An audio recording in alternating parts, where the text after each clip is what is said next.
what you need to know mga success. Okay, so yan yung gusto kong malaman nyo mga kapiksi. What you need to know in the near future talagang very successful, victorious, no? Tagumpay yung inyong mararating sa inyong buhay. Basta mag-focus kayo, stay consistent, be persistent mga kapiksi, magtiyaga, no? And mararating and mararamdaman nyo rin yung tagumpay, ma-experience nyo yung tagumpay sa buhay nyo, guys. Your hopes and fears mga kapiksi, may mga bagong opportunity pa. This is more on hopes, guys, no?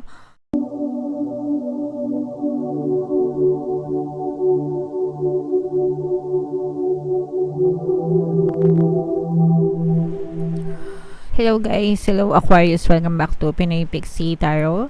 Ang pamagat ng ating episode for tonight is Story Mo Ba To? Ito isang timeless reading para sa Aquarius, Sun, Moon, Rising, Sign, and Venus.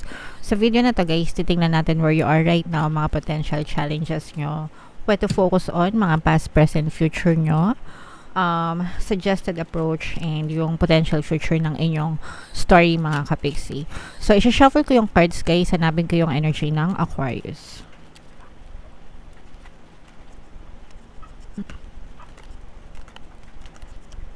Right, so Aquarius kayo ay na-represent ng King of Swords sa ating spread mga kapixie.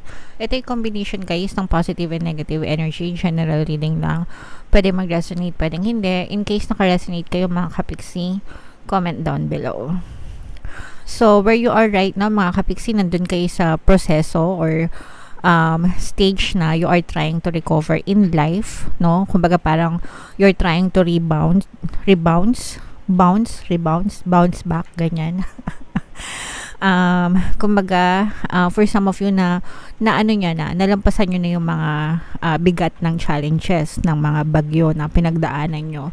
And ngayon, unti-unti kayong bumabangon, nagsisimula ulit from where you left off, and parang you're trying to be independent, you're trying to grow, and parang mas na kayo, mas matapang, mas courageous, mas brave, mas bolder, ganyan. Parang natuto na kayo sa mga past lessons nyo, and right now parang feeling nyo wala na kayong hindi kakayanin na mga hamon sa buhay. Okay? So nandun ka sa stage na bumabangon ka mga kapixie, and gagawin mo ang lahat para makarecover. Alright? Mga potential nyo mga kapixie, this is more on potential. Maraming opportunities, maraming options kayo na kinoconsider sa buhay nyo bilang bahagi ng inyong recovery or bilang bahagi ng inyong pagbangon. So marami kayong mga iniisip, marami kayong plano. Kumaga parang gumagawa kayo ng mga plan A, plan B, plan C. If in case na hindi gumana yung plan A, meron kayong fallback, and then another fallback plan or backup plan, ganyan. Alright? And angel number 777 guys, so check nyo yung ibig sabihin yan kasi baka may additional na mensahe sa inyo ang inyong mga anghel gabay. And what you need to focus on guys, you are focused on your manifestation, you are focused on achieving your desires, your goals mga kapixie. Kung ano man yung plano na iti-take mo, ganyan, talagang nakafocus yung attention mo doon. Inaaral mo yung mga best formula, mga best practices, focusing your attention, gaining knowledge para talagang mag-hit or ma-hit mo yung target mo, ma-hit mo yung desires mo mga kapixie. So, syempre, maganda yan na i-focus mo yung energy mo, yung iyong attention, but at the same time, sabayan mo ng pagdadasal, pagkilos, and mental diet na magsusupport sa iyong desire mga kapixie. Ibig sabihin positibong mental diet para talagang makita mo yung resulta ng mga pagsisikap mo sa iyong 3D, sa iyong physical reality.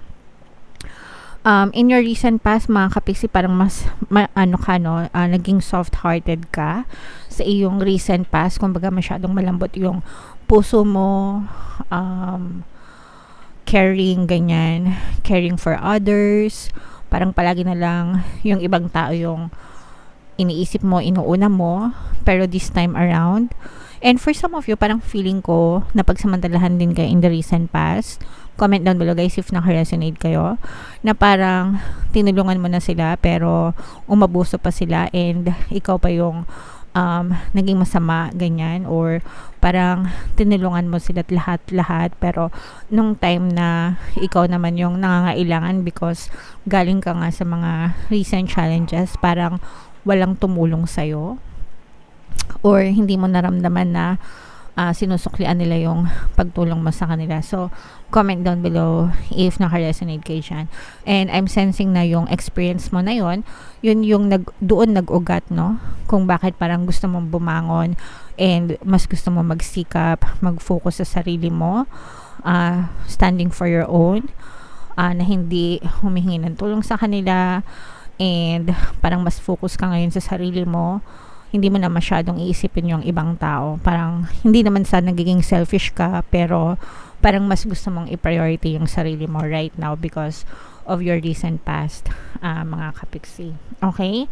And one of your greatest strength, mga kapiksi, is ginagamit mo yung iyong intuition, ginagamit mo yung matalas ang iyong pakiramdam, in short.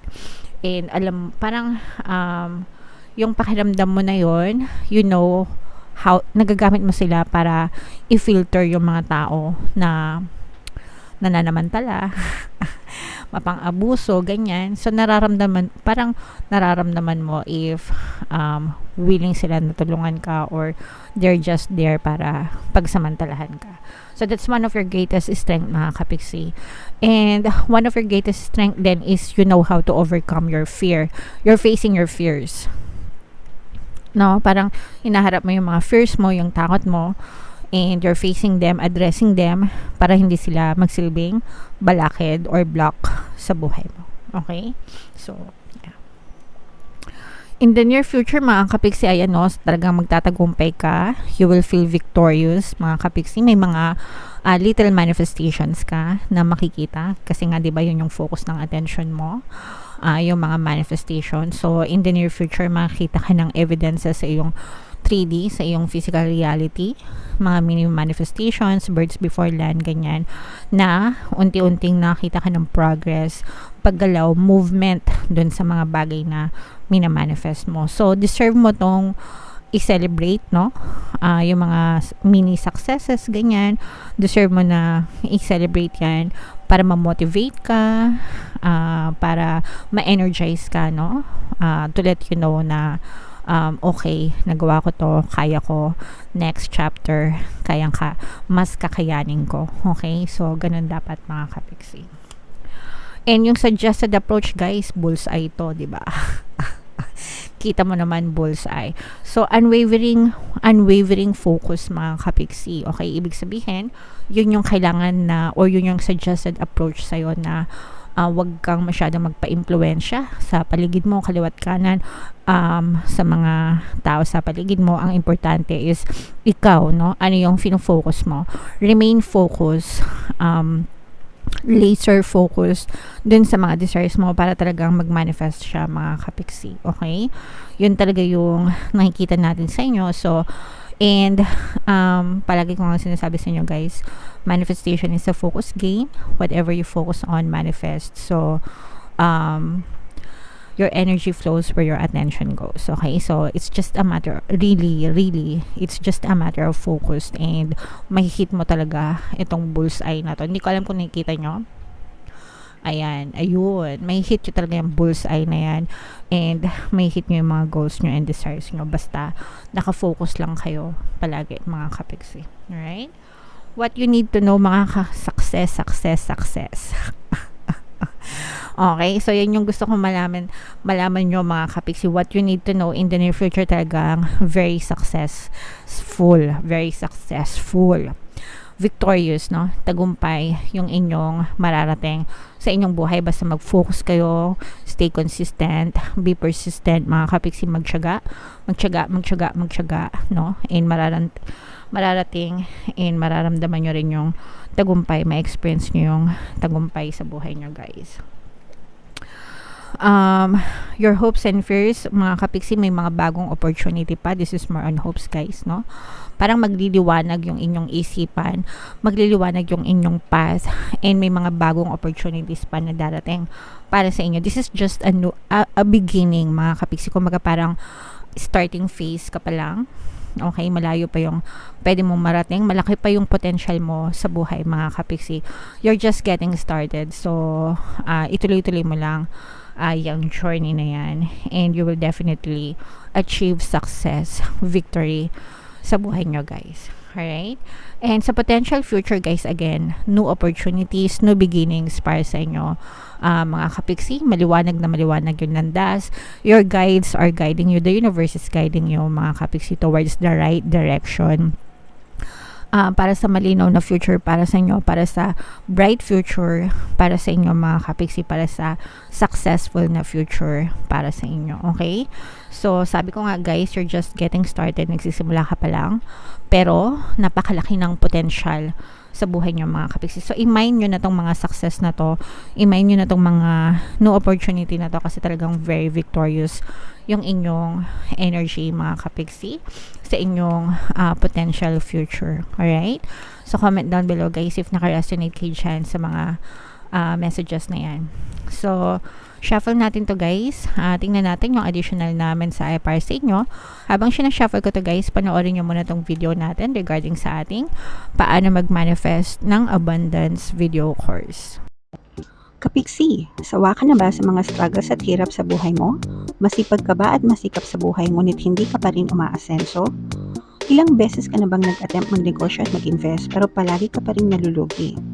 Sa pagkakataon na ito ay maaaring may subconscious beliefs ka na nagiging balakid sa iyong pag-unlad at pagyaman. Introducing, paano mag-manifest ng abundance video course. Dito ay matututunan mong ma-overcome ang mga balakid mo para tuluyan ka ng umunlad, umasenso, sumagana, maging matagumpay, successful at maswerte sa iyong kabuhayan, pera, trabaho, negosyo, salapi at kaperahan ng bonggang-bongga. Dali, mag-send na ng email sa pinoypixitaro@gmail.com at simulan na ang iyong pagyaman ngayon. Alright, so mag-avail ka na ng course, kapiksi. Sobrang ganda talaga niyan, and promise marami kayong matututunan. And magbibigay din ako ng 1 free pampaswerte subliminal until September 31, guys. So mag-avail na kayo ng course, mag-send na kayo ng email. So ito yung mga additional message na para sa inyo. And ito yung sinasabi ko sa inyo, guys, na parang mas matapang kayo, no?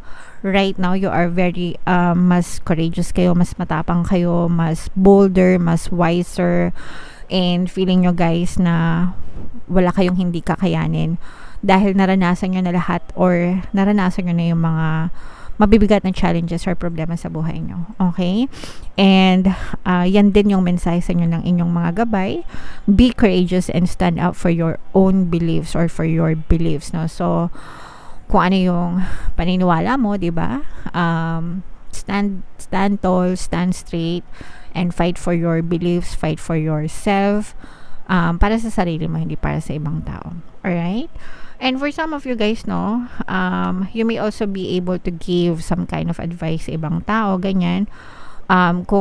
Kasi nga, di ba, sabi ko sa inyo, parang you are braver, you are wiser, more courageous dahil sa mga experiences nyo.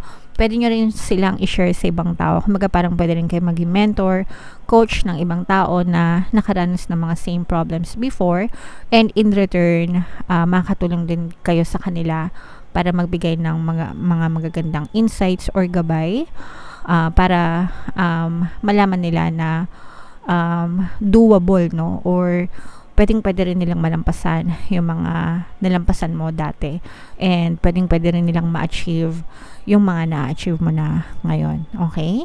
Alright. So, comment down below, Aquarius, if nakaresonate kayo sa mga messages para sa inyo. Ito yung ating 2024 kapalaran, guys, no? Pick a card version. Sobrang ganda. Kung hindi nyo pa napapanood, panoorin nyo na. And ito naman yung ating success stories ng paano mag-manifest ng abundance video course. Thank you for liking, sharing, and subscribing, mga kapiksi, and see you again next time. I love you all, guys. Have a nice day. Bye-bye.